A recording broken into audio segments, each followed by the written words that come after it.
नमस्कार, सत श्री अकाल, राम राम सा, खम्मा गणी, वणक्कम, प्रणाम। आप सभी का ऑल्टरनेट मीडिया में फिर से स्वागत है। मैं आपकी होस्ट गायत्री देवी। हमारे साथ जुड़े हुए श्रमिक मोइत्रा जी 15 युद्ध पोतों के साथ में, 15 छोटा मोटा नहीं, युद्ध पोतों के साथ यूएस मैदान में उतर आया है। ईरान को लाल आंखें दिखा दी हैं। उसके साथ साथ एक शिप चाइना की तरफ जा रही थी और वो निकल कर गई है with a big warning. Now lot of developments are happening. It looks like एक बिल्डअप हो रहा है, डी एस्केलेट होने के बजाय एस्केलेट हो रहा है, इवन दो पीस टॉक्स दोबारा हो रहे हैं this weekend again in Islamabad. बात ये भी सुनने में आ रही थी कि शायद Turkey, Greece and Pakistan have come together to mediate between the talks because Islamabad is not able to handle it. दादा, very warm welcome on the show. नमस्कार। और मैं सबसे पहले क्षमा चाहूंगा, ये दिन के मध्य में है तो समय थोड़ा संक्षिप्त है, तो मैं कोशिश करूंगा कि मैं संक्षिप्त में ही सारी बातों को समेट लूं। तो इस पे रिएक्ट करते हैं, सीधा इस पे चलते हैं। 15 युद्धपोत, पहले दो थे, दो थोड़े पुराने किस्म के, जिसको कहते हैं आर्ली बर्ग क्लास डिस्ट्रॉयर्स, यूएस ने तैनात किया था अपने मध्य पैसिफिक फ्लीट से, उससे निकाल के इधर डाला था, ये गल्फ ऑफ ओमान में, स्ट्रेट ऑफ हॉर्मुज के पास। तो तब तो लग रहा था कि दो युद्धपोतों से आप कर ही क्या लोगे, क्योंकि ये जो पूरा एरिया है, अगर समुद्री एरिया देखें, वो लगभग 1 मिलियन स्क्वायर किलोमीटर्स है। अगर आप उसको रोक नहीं पाओगे, 1 मिलियन स्क्वायर किलोमीटर कितना होता है बता दो। भारतवर्ष का पूरा दक्कन का इलाका और साउथ का इलाका अगर मिलाए तो 1 मिलियन स्क्वायर किलोमीटर होता है, इतना बड़ा है वो इलाका। तो उसमें दो युद्धपोतों से आप इसको कर नहीं सकते कवर, क्योंकि एक डिस्ट्रॉयर का जो मारक रेंज है, मैं ये तकनीकी बातें मैं बता रहा हूं कि उसके बाद मैं इसको जियोपॉलिटिक्स से जोड़ दूंगा। ये इंपॉर्टेंट है इसको नोट करना कि अमेरिका का कमिटमेंट किस लेवल पे है, वो मैं समझा रहा हूं। तो दो युद्धपोत जो हैं अर्ली बर्ग क्लास, उनका रेंज, मारक रेंज जो है वो 600 किलोमीटर से रफली। तो आप सोच सकते हो कि 600 किलोमीटर रेडियस के दो वृत्त अगर ले लें और वो अगर ओवरलैप ना करें, तो एक 1200 का आप वो पकड़ सकते हो, वृत्त पकड़ सकते हो, जिसको आप कवर कर सकते हो। ठीक है, तो वो अगर सर्कल का एरिया लगाए पाई आर स्क्वायर, तो उस हिसाब से मार तो वो सकते हैं हर जगह, लेकिन हर जगह इक्वली दृष्टि रखना उतना आसान नहीं है। उसके लिए आपको ऊपर हवाई जहाजों का वो बेड़ा लगाना पड़ेगा, जिससे पोसाइडन होते हैं। और दूसरा, आपको और भी युद्धपोत लगाने पड़ेंगे, क्योंकि पूरा कवर कर पाना बहुत ही मुश्किल है। ठीक है, तो अब जो है नई स्थिति ये है कि ट्रम्प के वार्निंग का एक अवधि था कि 10 बजे ईस्टर्न स्टैंडर्ड टाइम यूएस के, उसके बाद से इनका ब्लॉकेड चल चुका है ईरान के ऊपर। अच्छा, ये भी स्पष्ट कर दें कि ब्लॉकेड में इन्होंने कई बारीकियां बाद में क्लियर करी अपने ट्रूथ सोशल ट्वीट के बाद। बारीकी नंबर 1, ये लोग उन जहाजों को रोकेंगे जो ईरान के किसी बंदरगाह से निकल के आ रहे हैं या जा रहे हैं। अगर कोई यूएई से आ रहा है, कतर से आ रहा है, सऊदी से आ रहा है, कुवैत से, उनको नहीं रोकेंगे ये लोग। ठीक है, एक तो ये उन्होंने स्पष्टीकरण करी है। दूसरा, कि अगर कोई भी जहाज, चाहे वो ईरान के बंदरगाह से नहीं आ जा रहा हो, लेकिन वो जो टोल इन्होंने बोला था ना कि $2 मिलियन का टोल, अगर वो दिया है, उसका अगर सबूत है, तो उस जहाज को आक्रमण किया जाएगा। ये दो चीजें हमें याद रखनी पड़ेंगी। भारतवर्ष ने एक ढेला पैसा नहीं दिया अपने जहाजों को निकालने के लिए, और ईरान ने भी उसकी पुष्टि करी है कि नहीं, भारत से हम कोई पैसा नहीं ले रहे, चाइना से तो नहीं ले रहे।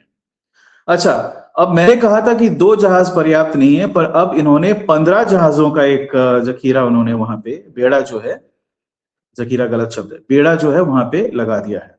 तो इस बेड़े में क्या शामिल है? जो यूएस का एयरक्राफ्ट कैरियर था यूएसएस एब्राहम लिंकन, वो शामिल है। यानी इनको अब एयर डोमिनेंस इसके वजह से पूरा मिल जाता है। यूएसएस एब्राहम लिंकन में 75 जंगी जहाज तैनात हैं, F-35, F-18 वगैरह। उनके पास एरियल इलेक्ट्रॉनिक वॉरफेयर स्वीट वाले जहाज भी उसी के अंदर हैं, उस युद्धपोत पे। और साथ में उनके चल रहे हैं 11 डिस्ट्रॉयर्स और 2 और अन्य जहाज जो सप्लाई शिप वगैरह हैं। तो ये अपने आप में पर्याप्त है ब्लॉकेड को लागू करने के लिए। देखिए, मैंने क्यों कहा सप्लाई शिप। एक सप्लाई शिप एक समुद्री बेड़े को 3 से 4 महीने तक सस्टेन करने में सक्षम है। कुछ स्टोर्स तो जहाजों पे भी होता है, पर उसको अगर रिप्लेनिश किया जाए, उसको अगर अगर कम हो गया तो उसको अगर उसकी भरपाई करी जाए, 2 सप्लाई शिप्स बहुत पर्याप्त है। तो ये लोग 3-4 महीने के लिए तो ब्लॉकेड आराम से सस्टेन कर सकते हैं, बाद में दूसरे जहाज भी आ सकते हैं। अच्छा, यूएस ने, ट्रंप ने, लेट्स बी क्लियर, ट्रंप ने कहा था कि हमारे साथी देश भी इसमें शामिल होंगे इस ब्लॉकेड में। लेकिन साथी देश यानी कि नेटो वगैरह जिनके तरफ ये लोग देखते हैं, जापान को भी बोला था, इन्होंने साफ मना कर दिया कि नहीं भाई, हम ये नहीं कर सकते, हमने तो ब्लॉकेड खत्म करना है, उसको और सशक्त नहीं करना है। आप ये क्या कर रहे हो? हमारी सारे तेल का जो आयात है, वो सब वहां से होता है, गल्फ से होता है। जापान का तो 80% गल्फ से आता है, कोरिया का 90% गल्फ से आता है। तो उन्होंने साफ मना कर दिया। यहां तक कि कोरिया के जो राष्ट्रपति हैं, उन्होंने तो बहुत कड़ी भर्त्सना करी है, सिर्फ यूएस की नहीं बट इजराइल की भी, क्योंकि ये भी अब स्पष्ट है कि जो भी ये चल रहा था वो इजराइल की वजह से टूट गया। जो भी ये संधि हो सकती थी या युद्ध विराम हो सकता था, जो हम लोग पहले भी कह रहे थे कि ये युद्ध जो है वो यूएस ईरान का युद्ध नहीं है, इजराइल ईरान का युद्ध है, जिसमें यूएस सहायक है, वो एक पूरक है इस युद्ध का, इजराइल के पाले से। तो अब मेरे ख्याल से इसका जो है क्या असर हो सकता है, 2 चीजें देखते हैं। एक तो उन्होंने चाइना पे डायरेक्ट एक इंगित किया है कि चाइना ने वेपन सप्लाई किया है, जो खुला सीक्रेट है, वेपन सप्लाई किया है, वेपन मेकिंग के भी जो मशीन्स होते हैं वो भी सप्लाई किया है, ताकि इनके जो फैक्ट्रीज बर्बाद हुए थे, जो भी उसकी भरपाई हो सके। दूसरा, चाइना ने ये भी कहा है कि हमारे किसी भी जहाज को हाथ लगा के दिखाओ, फिर हम बताते हैं। ये उनके ऑफिशियल स्पोक्स पर्सन ने भी कहा है, और उनका जो क्या कहते हैं वो ग्लोबल टाइम्स, जो चाइनीज गवर्नमेंट का ही एक माउथपीस है, मुखपात्र है, तो वो उसने भी यही एडिटोरियल में लिखा है कि आप जरा संभलें और ये कोशिश ना करें। तो मेरा जो अनुमान है, अगर चाइनीज जहाज, जिसको कहते हैं गॉन्टलेट, यूएस ये 15 जहाजों के गॉन्टलेट को रन करता है, और बाई चांस अगर तैश में आके उनमें से एक को भी क्षति पहुंचती है, ट्रांसपोर्ट जहाज को मारना एक बात है, अगर लोग हताहत होते हैं फिर चाइना कैसे रिएक्ट करेगा। रशिया ने भी तीव्र स्वर में कहा है कि ये टॉलरेट नहीं किया जाएगा, ये फ्रीडम ऑफ नेविगेशन होना ही पड़ेगा, आप ये ऐसा कर नहीं सकते। रशिया और चाइना ने अब तक ये नहीं कहा था कि आप कोई एक्शन नहीं ले सकते हो ब्लॉकेट को तोड़ने के लिए, लेकिन उन्होंने ये अवश्य कह दिया है कि आप खुद ब्लॉकेट नहीं लगा सकते हो, क्योंकि आप तो फिर वही कर रहे हो जिसकी आप निंदा पहले कर रहे थे, तो आप में और फिर उसमें फर्क क्या रह गया। भारतवर्ष और चाइना का मेरा जो अनुमान है कि ये लोग इसको पोकर का गेम अगर हम समझें तो कॉलिंग द ब्लफ करने की आवश्यकता है। अब वो उचित समय आ चुका है कि हम भी दिखा दें कि अगर हमारे जहाजों को किसी ने छुआ तो हम क्या कर सकते हैं, हमारे पास क्या कैपेबिलिटीज है। यूएस ने 15 जहाज यहाँ पे डिप्लॉय किया है। भारतवर्ष के पास जो बेड़ा है सबमरीन्स और जहाजों का, कुल मिला के हम उसको मैच भी कर सकते हैं, उसको एक्सीड भी कर सकते हैं।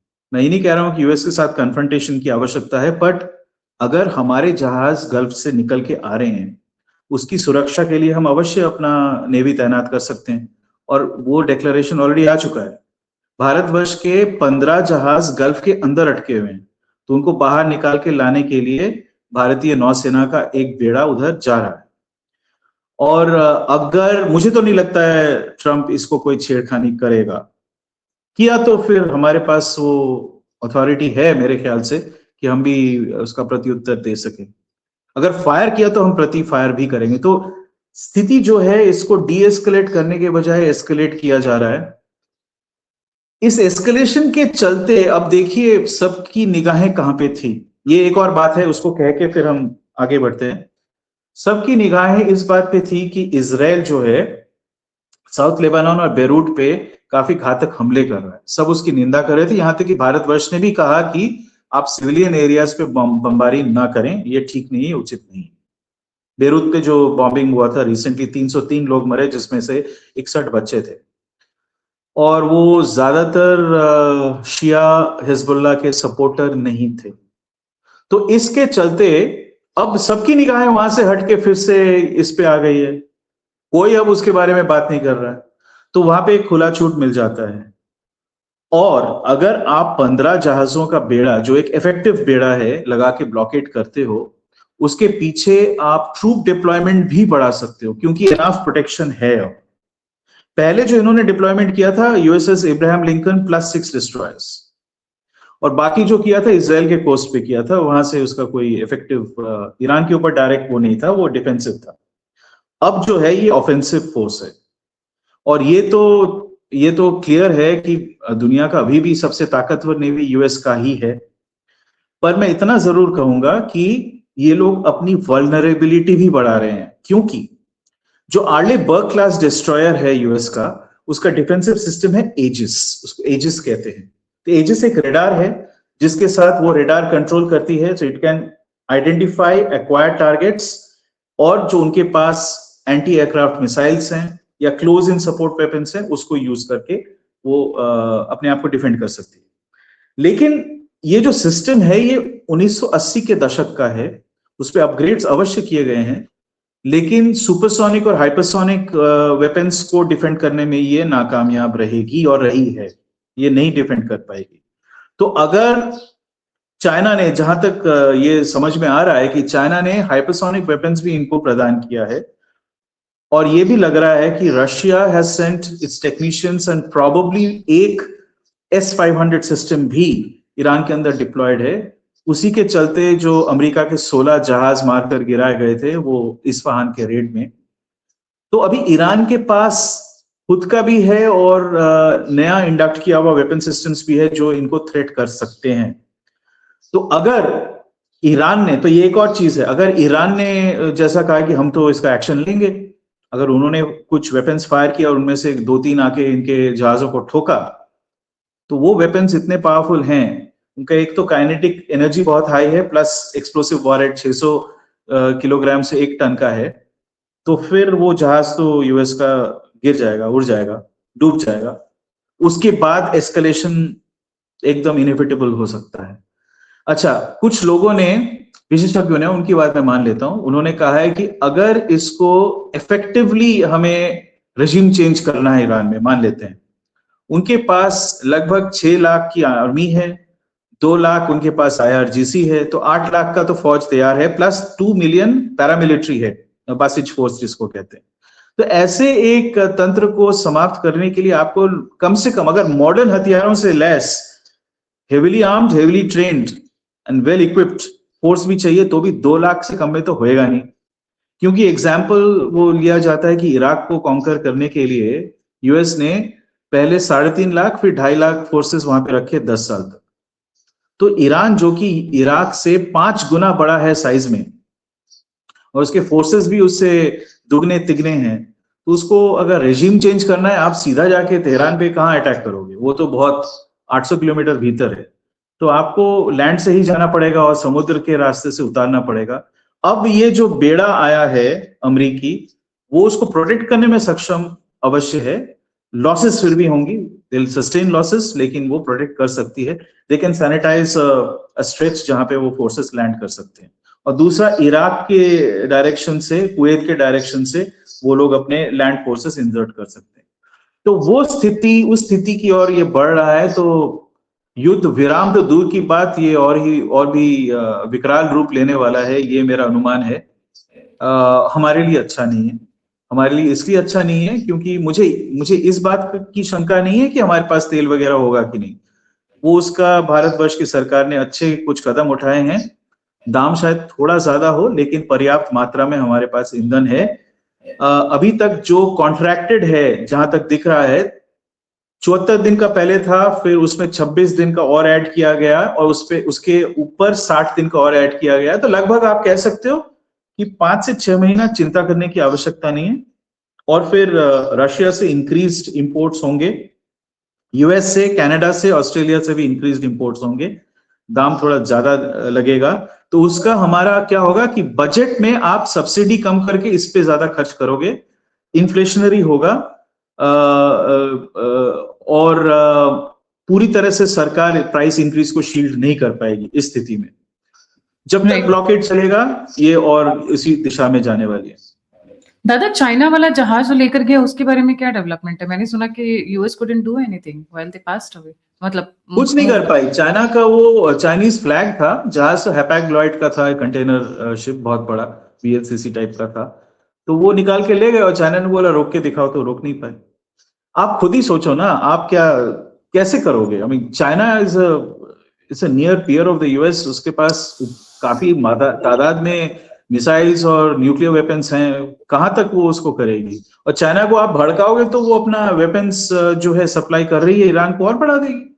अच्छा, एक चीज और है इसमें हम लोगों ने नोट नहीं किया है कि बहुत ही क्वाइटली एक नया प्रकरण चालू किया गया, उसको शायद ITRT बोलते हैं। I think it's a new corridor जो ईरान और रशिया का कॉरिडोर तैयार हो रहा है through the central Asian republics. तो सेंट्रल एशियन रिपब्लिक्स को पहली बार एक फ्री ट्रेड जोन में जोड़ा जाएगा।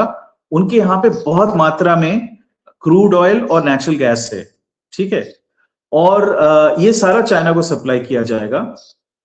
ये हॉर्मुज के स्ट्रेट को परे कर रहे हैं कि ठीक है हॉर्मुज के स्ट्रेट से नहीं लेते हैं। चाइना हैज बीन वर्किंग, ये एक चीज मैं और बता दूं, चाइना हैज बीन वर्किंग पिछले, आप कह सकते हो पिछले 1.5 साल से सेंट्रल एशियन जो रिपब्लिक्स हैं उनके थ्रू एक रेल कम रोड लिंक तैयार कर रही थी। ये उनके BRI का एक और लेग है, ठीक है। उन्होंने काफी इन्वेस्ट किया और वो काम काफी हद तक हो चुका है। I think there about 6 to 9 months from completion. तो अगर ये ब्लॉकेड नहीं भी रुका तो उसको यूज करके चाइना अपनी अपनी पूर्ति कर सकती है। वो ईरान से जो सामान लेती थी, मतलब तेल वगैरह, वो वहां से ले सकती है। दूसरा, ये एक विकल्प भी तैयार हो रहा है। अच्छा, इसमें पाकिस्तान का रोल बहुत इंटरेस्टिंग है। Pakistan is joining a new trade agreement with Kyrgyzstan and Russia, सुनने में आया है, ऐसी अटकलें हैं, स्पष्टीकरण नहीं है। रशिया ने कुछ साफ तौर पे हाँ ना नहीं कहा है, पर ये सुनने में आया है। तो अगर पाकिस्तान वो कर रही है, वो इस वजह से कर रही है कि उनको भी लग रहा है कि नेट शायद यूएस बैलेंस लूज कर जाए, शायद वो इस रीजन में उतना ताकतवर ना रहे, इन विच केस हमें पूर्व की दिशा में देखना पड़ेगा और चाइना के ऊपर हमें झोंकना पड़ेगा अपना जो है।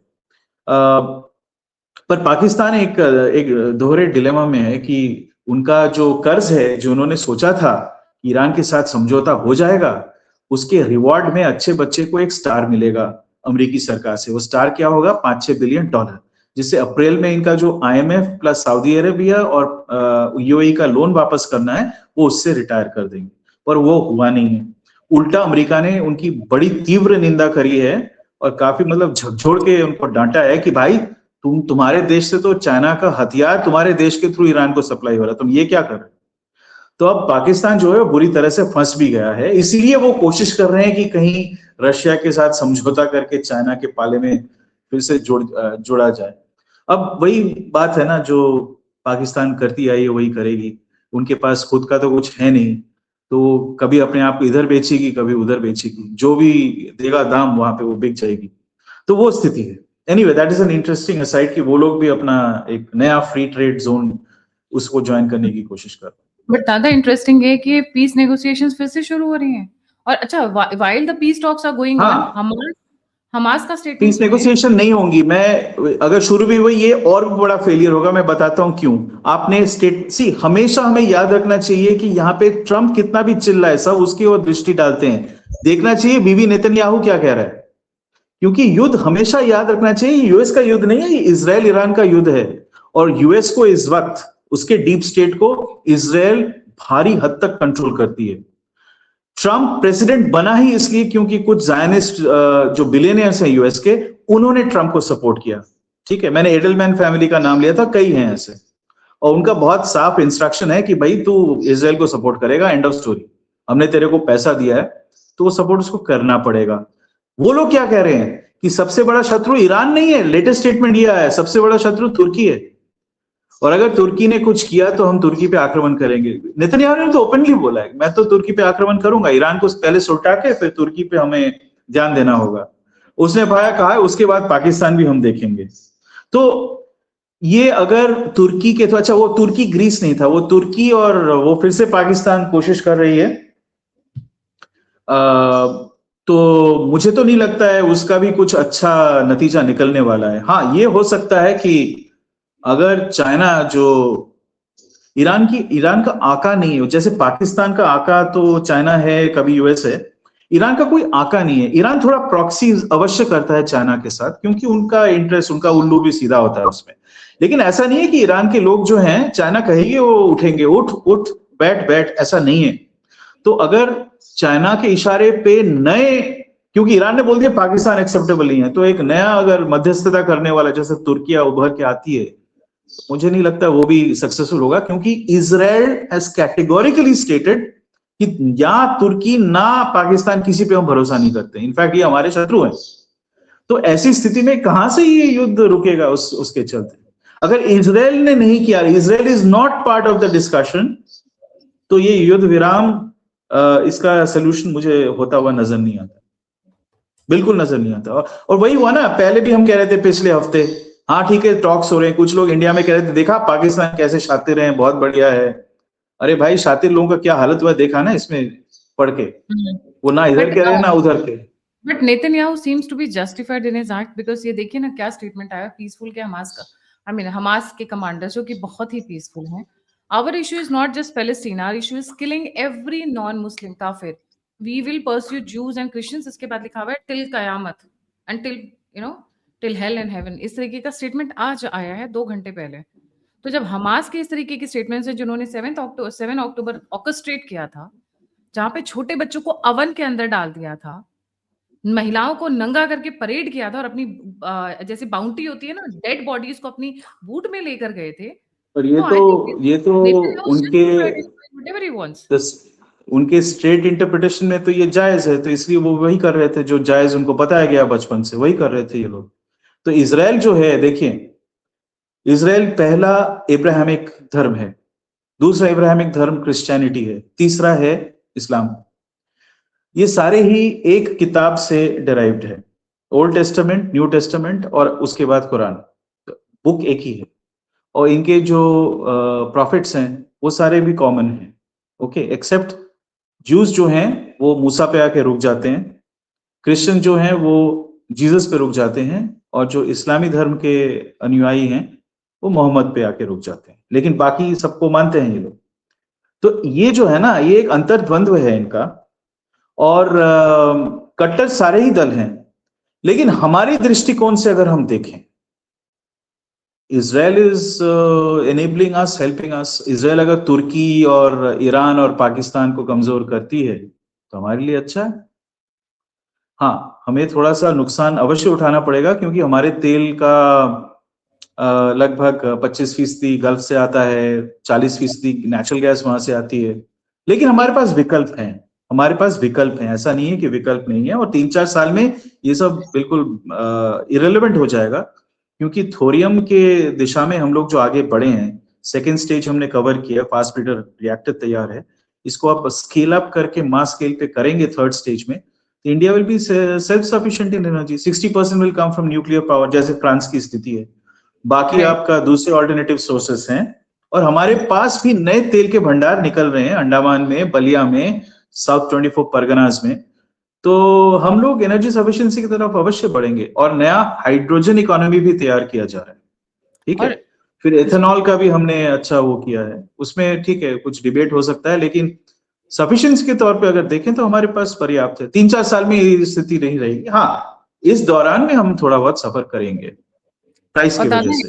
इंटरेस्टिंग बात ये आ रही है कि लेबनान की गवर्नमेंट खुद हिजबुल्लाह से परेशान है। बिल्कुल। कल आज early morning Lebanese TV host, वहां का बहुत जाने पहचाने नाम है, बहुत मतलब he is very just like Arnab Goswami here. He said, delivered a blistering message to Hezbollah. He said, leave us, take your weapons, your drones, your rockets, your flags, your supreme leader, your Iran, and go. मतलब उसके बाद fuck भी बोलती है बीच में।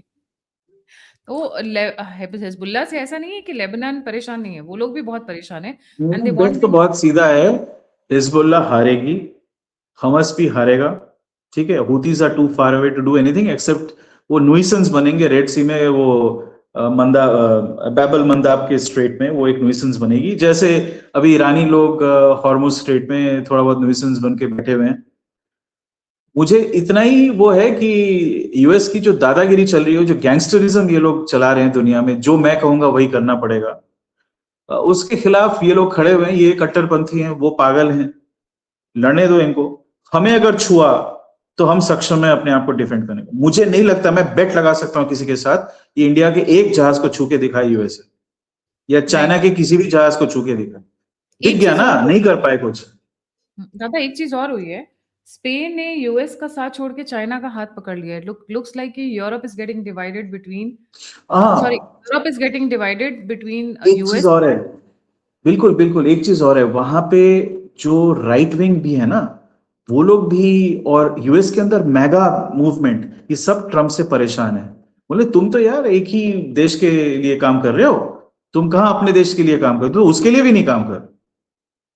अच्छा, हमारी जो भी हमदर्दी है, इजराइल हमारा एलाई, उसको छोड़ देते हैं। अब उनके नजरिए से देखें, ट्रम्प ने क्या कहा था, मैं कोई युद्ध नहीं करूंगा, एक भी अमेरिकन सोल्जर नहीं मरेगा, नहीं जाएगा विदेश में, उल्टा हो रहा है उसका। और वो भी किस लिए? अमेरिका को तो कोई आवश्यकता नहीं, खुद ही कहता है हमारे पास तो पर्याप्त तेल है, तो तेल के लिए तो नहीं जा रहे हैं, ये जा रहे हैं किसी की मदद करने को, जो अपना एक अंतिम युद्ध करने पे तुला हुआ है। तो मेगा वाले तो एकदम खिंच गए, टकर कार्लसन, कैंडेस ओवेंस, फिर मेगन केली, ये सारे कट्टर मेगा वाले थे, अभी भी हैं। ये लोग भर्त्सना कर रहे हैं ट्रम्प की, ट्रम्प इनको खुद गाली दे रहा है उल्टा, ठीक है ना। तो ट्रम्प दो तरफ से फंसा हुआ है, पाकिस्तान की तरह। अगर आपके दो तीन मालिक होते हैं ना, आप किसी के साथ भी सो लेते हो, तो आपकी स्थिति भी वही हो जाती है जो ऐसे नगर वधुओं का होता है, ठीक है। तो ट्रम्प जो है, इधर उनके ज़ायनिस्ट आका हैं जिन्होंने मदद करी प्रेसिडेंट बनने में, उधर डीप स्टेट के लोग हैं, तीसरी तरफ मागा के लोग हैं, ये सब मतलब परस्पर द्वंद्वी हैं इस वक्त। तो ट्रम्प बीच में फंसा हुआ है। तो ट्रम्प जो कह रहा है उसको मैं नॉइज मानता हूं। आप सिग्नल देखने के लिए इजराइल क्या कह रही है, क्या कर रही है, उसको देखें, ये मैं कहूंगा सबको, उसी से बेस्ट विश्लेषण हो पाएगा इस स्थिति का। एक मैप अभी इजराइल ने निकाला था लेबनान का, अगर आपने ध्यान दिया हो, 2-3 दिन पहले की बात है, उसके अंदर दे हैव स्टार्टेड शोइंग, मतलब लेबनान के एरियाज को लेबनान मार्क ही नहीं कर रहे हैं वो लोग, आपने नोटिस किया? ये वो ग्रेटर इजराइल प्रोजेक्ट है ना, वो मैप जो है, lieutenant colonel Ralph Peters, retired colonel है यूएस के, ये जनरल राजीव नारायणन सर ने भी कई बार इस पे शोज किया है डिफरेंट चैनल्स पे। तो वो ब्लड मैप कहते हैं उसको, उसमें ग्रेटर इजराइल का जो प्रोजेक्ट है वो भी दिखाया है कि greater Israel includes all of Lebanon, southern Syria, part of the West Bank, all of the West Bank, part of Jordan, and the northern part of Saudi Arabia, as well as the Sinai Peninsula. ये है greater Israel. From the Nile to the Euphrates, उसको greater Israel माना गया है। और नया देश create होगा कुर्दिस्तान, एक छोटा सा सुन्नी क्षेत्र होगा इराक में, एक नया शिया देश बनेगा including southern Iran, Kuwait and eastern Saudi Arabia, जहां पे पॉपुलेशन सारा सुन्नी नहीं है, शिया है, और बहरीन भी उसमें शामिल है। तो ये सारे जो मैप चेंजेस है ना, अगर ये युद्ध चलता रहा उसी दिशा में बढ़ेगा। लास्ट बड़ी इंटरेस्ट और बड़ा मजेदार,